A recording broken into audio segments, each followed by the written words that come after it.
Welcome to the TTT News Special. I'm DK Roster.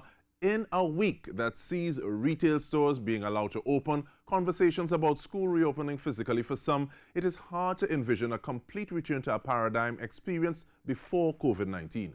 Leadership Development Advisor, Performance Management Consultant, Founder and CEO at Envision HR, IT and Logistics Christa Prevatt. She joins us to discuss some of the work needed to build a more resilient society. Thank you for your time, Christa. How are you doing? I'm doing well. Thank you so much for the invitation. Our supreme pleasure. Now, with regard to how are you doing? You've been doing work, putting in work over the pandemic. What are some of the webinars and the other work that you've been doing during this pandemic? Well, I think you hit the nail on the head because we've all had to pivot to different online mechanisms. For the last more than a half years, I've been working exclusively with the Institute of Critical Thinking at the University of the West Indies. And I had the opportunity there to develop executive training and executive education program for them at the UE. And with the onset of the pandemic and the shutting down and so on, training in many institutions ground to a halt, and we had to find ways to pivot, that famous word now, to online means of delivery. And that's what we did. In fact, when we started, it was free programs just to get people to wrap their heads about doing business and reframing their business models and so on, innovating on the fly to get their work done. And then at very low cost, we offered a series that assisted in doing that. It so happened too that while this was going on, the Institute of Critical Thinking was successful in partnering with the Pan American Development Foundation, and we won a grant funded by the US Department of State supporting Venezuelan migrants in the Caribbean. So this has occupied our time 2020 into 2021, and we're actually wrapping up in August of this year with that project. So as you refer to webinars, a key component of that programming has been strategic webinars where we brought experts together and broke down themes such as climate change and gender-based violence and child sexual abuse and women in business, all of these topics that are so relevant to us now. Sometimes they're taken at a very high level. So we had the experts come in, we opened up these webinars at no cost and allowed persons to ask the questions which are most important to them. So our final webinar in this series actually takes place on Thursday, the 26th of August. And I really invite everyone to have a look out for that one. So how do people engage with the webinar? Where do they go to be a part of it? So you can check out our partners' Facebook page, I Am Here, Borders of Hope, and it's Facebook as well as Instagram, I Am Here, Borders of Hope, which is run by our partner, the Pan American Development Foundation. Or you can send us an email at the Institute of Critical Thinking, and that email would be ict@sta.uwi.edu. ict@sta.uwi.edu. So that's another way that you can get in touch. Let us know that you want to be part of this final webinar in which we'll explore this enigmatic but very, very important concept of cultural confidence and taking ourselves as people from the Caribbean, from Trinidad and Tobago, and presenting ourselves to the rest of the world. How important is cultural confidence at this point in time? Because it seems as though you would get a sense of self from nature, nurture, the people that you are around. But what if the people that you are around kind of wondering who they are at this point in time as well? Well, that's the challenge because decay, unfortunately, as the colonized, we've grown up in a society where we were framed into good models for employment, employees. And as a result of that situation, we find ourselves having a tough time engaging in entrepreneurship, being very risk averse because entrepreneurship is very risky business. It's sleepless nights and putting yourself on the line.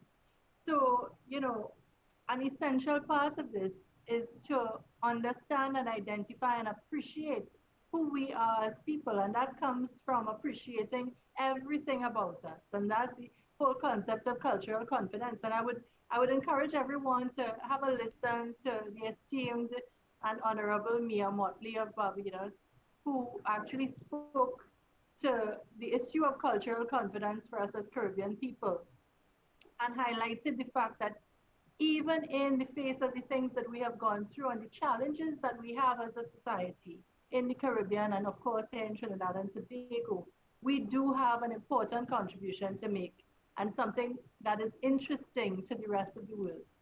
So No, once we can get out of our own way and overcome this issue of culture being who we are as being important, then I think that there's so much more open to us. no, you're saying that, and I feel like you give me a whole sermon there because I'm remembering a speech where she said there's a line from that speech. When we do what we do well, those things that we do are worthy of hallelujahs. And I was like, that's it there. It done.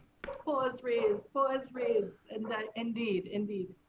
Definitely. So, in terms of mental fortitude at this point in time, and being able to actually look and say, okay, well, this is who I am. Because sometimes we look at things in a kind of binary, sometimes we categorize ourselves so we know who we are because I'm not this. How do we Right. get a little better at articulating who we are and what we do, what our strengths are, so that we can move forward on those strengths, even work on our weaknesses as well? Well, in management, there are a number of tools for self-assessment and guidance and so on. I think that to grow yourself, maybe, and there's a whole communication now about having a tribe, being part of something where people are aligned with the same journey that you're on. We mightn't all have the same exact mission, but we have a vision that's taken us along the same path. And that kind of helps you to hone yourself and figure yourself out as you're going along that growth path. Um, you know, Oftentimes we are taught that the things that come naturally to us need to be altered and changed so that we fit into a particular frame. That's something we need to get rid of because it's the uniqueness, is that authenticity. And I'm using words here that are so much in the fore right now, authentic leadership and leading with compassion and these things that were strange to us in the past because we were taught to fall into a particular model. Now you get to design your own model. And you could only do that if you understand who you are. And I want to get to using a higher sense of emotional intelligence at this point in time. But just before I get to that, because I want us to ramage on that for a little while. But in terms of that being authentic to yourself and moving forward from that place of authenticity, it reminds me of a math question once. An uncle of mine was speaking about a school that he taught at, and one of the questions they wanted to get, they're looking at square area. So basically they want you to divide 15 by 3 to get 5 because they were asking about the amount of plots of land that you can use if you do that equation. So the answer is 5, but one person who was involved in farming, he said you'll get 4 plots, and then the remaining one, you split that up for drainage. He got full marks, and his answer was also a lot more functional than just saying 5. But we continue with this when we return. Stay with us.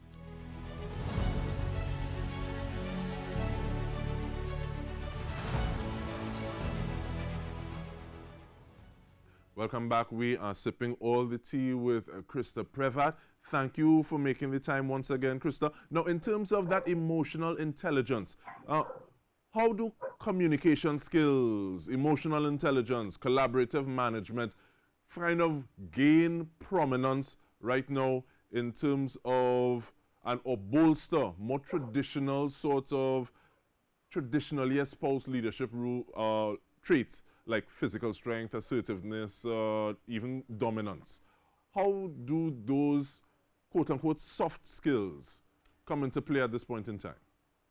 You hit me with a little thing that I don't like. That's a pet peeve of mine. I This know, soft that's why I say skills it. thing, because sometimes we think soft skills and they're non-essential. But to be a leader, even in terms of leading yourself, you need to cultivate these skills that you're talking about. Emotional intelligence, understanding and evaluating your own emotions is important. So that way you can regulate your own behavior, understand that you feel a particular way, and probably looking at yourself and figure out why. Why does this affect me in this way? And then that would help you to respond rather than react when a situation comes about. Innovation now in business is about moving away from product innovation, which we were so caught up with in the past, is about innovating your business models, innovating your processes, innovating your culture in your organization, and of course, innovating how you do management. And at the heart of all of these things is that leadership that comes from a place of compassion and a place of understanding. And how can you do that? How can you build relationships? It starts with emotional intelligence. So that self-awareness, that self-management, self-regulation will help you to guide and lead and listen to others well. So on the whole issue of collaborative management, in the past we've been educated in a competitive environment. So we feel we must win while others lose, and we must top the charts, and we must be on the top of the game and that kind of thing. But more and more, we're seeing the importance of working together, finding networks of other businesses and other people who are involved in the same kinds of businesses or supporting agencies or, along that same path as you that you could collaborate with, that you could work with, build products across a whole pipeline. And these are ways to excel, to find new markets, and to gain market share in a space that's so crowded and so cramped. But how does the education actually kind of synthesize some of these things so that we help to foster youth who are a little less risk averse? Because it's one thing to develop these kind of programs at the level of the University of the UWI that, like you were speaking about. How do we bring it down so it starts to impact the lives of individuals and make them think these thoughts and work towards these things at a younger age, so it's less something that you need to think about so consciously as opposed to something that's a lot more ingrained? And I might, get some negative responses for this. My thinking is that we are born creative and innovative. And as a child develops from very young, you see that creativity bursting out. You see these elements of what potential they have. And then we put them into a school system that requires them to fit in a particular space, a particular box.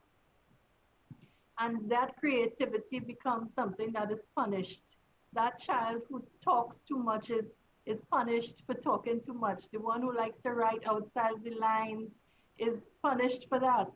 And you go through your school, primary into secondary school and whatnot, and then you hit university and you proceeding with a master's program, and you have to unlearn those 10, 15 years of learning, of programming, so to speak, and find creative ways, critical thinking, problem solving skills. You look at that list of skills that you required, those essential skills as we discussed. You have to relearn it, but it was there in the beginning. We had it to start with. So I think that, as a school, as a system, we need to really cultivate the uniqueness in individuals, create spaces where children can shine for who they are. And I think that philosophy is the beginning of the society that we need to build. And I've heard some people say that artists are the ones who have protected that child within them, and so they had much less to unlearn. And someone else said that in the first 2 years of life, we encourage children to stand, to talk, and then after that we tell them sit down and shut up. So that period of unlearning is so important. So, Yes. how do we break that? So, and I get it in the sense that a lot of the banking system, like Paulo Freire would be talking about, when you basically want to crack open students' head, pour the information in, have them regurgitate it on a piece of paper so that we can say, okay, well, yes, you know this, so you can leave this class and go to another one. Critical thinking kind of puts a spoke in the wheel of that, because you want to talk more and say, well, if this is the case, how will we treat with it? As opposed to being able to say, okay, well, we finished this module so we can move on. How do we balance that? If not, lean more to the side of critical thinking inquiry moving towards those kind of things, as opposed to, they never teach me that, so I don't know how to do it, and I'm not willing to work towards it with what I have. And that fear of failure, more than anything else, that unwillingness to experiment, is because we're told that if we make a mistake, that we'll be penalized for it, that we'll be told we're stupid or we're not capable. And we're damaging so many of our young, brilliant people because they can't climb trees when they were meant to fly. Yeah. So, I am a huge advocate for arts education, arts immersive education, using, as you described, those creative, whether visual or other performing arts and so in the school system. And that's where you really see children shine. You see them come apart and find talents that they didn't even know they had. It's an opportunity to really unveil their genius and their brilliance. And I think that more emphasis is probably the first and easiest place to start. More emphasis on arts education infused into the curriculum, not as another subject area, that another thing to pass by following a particular set of rules, but really an opportunity to learn and engage and find ways to explore the world with new eyes. And it's the beginning of critical thinking, is presenting problems to them and seeing the myriad ways that they would find to solve them. So that, um, again, at that 26th of August conversation, we will have the director of Art by Creative Design, who is an advocate for arts education as well. And I really think that you'd find that conversation to be very interesting. And definitely that's one of the things. So we just remind here, I am here, Borders of Hope. That's the Facebook page. And yes. I did not catch the email, although you said it twice, so you'll give me that again, please, before I think what will be my final question. ICT@sta.uwi.edu. All right. So I am here, Borders of Hope. That's the Facebook page. You also have ict@sta.uwi.edu. That's correct, right? That's correct. Fabulous. Now, it seems as though we always want to, I guess, make so much silos and stratify, as opposed to being able to use something to teach art, to teach days of the week. So like if you're teaching days of the week, there's this thing already, and then you can spell days of the week, so there's another component to that. And then there's so many things that we can build and scaffold, so that we're using the same things to teach so many things, to get so many concepts across. Why do you think it is we need to stratify, or is it that we need so many niche or specialists, or we need different people to teach different things? Why is that in your view? Of course, there's an important role for specialists to play. However, I think it's an opportunity for all educators to really explore themselves, really feel renewed and engaged and happy to see creativity.